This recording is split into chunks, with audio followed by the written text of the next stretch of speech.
they believe in paying musicians. Kunamabandla abelievayo ukuthi ama musicians deserve ukukhokhelwa but they can't afford it. Ngenxa yesimo sokuthi mhlawumbe ibandla lisakuncane or kusaqalwa kanjani. But they believe ukuthi ama musicians they deserve to be paid. Base kuba khona amabandla abangabelieveli ukuthi ama musicians deserve ukukhokhelwa even benawo ama resources.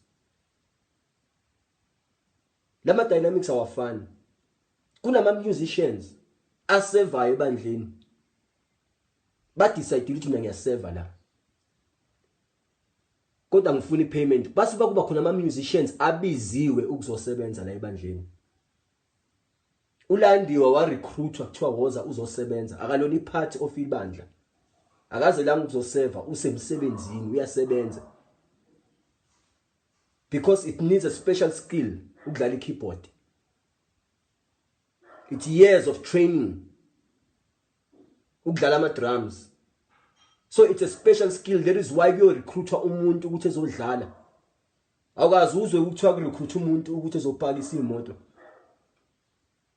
Awukazi uzwe ukuthi ku recruit umuntu ezoashara la ebandleni. Ku recruit umuntu okuyicareer yokuba musician. Uyadingakala la ebandleni for the excellence of music.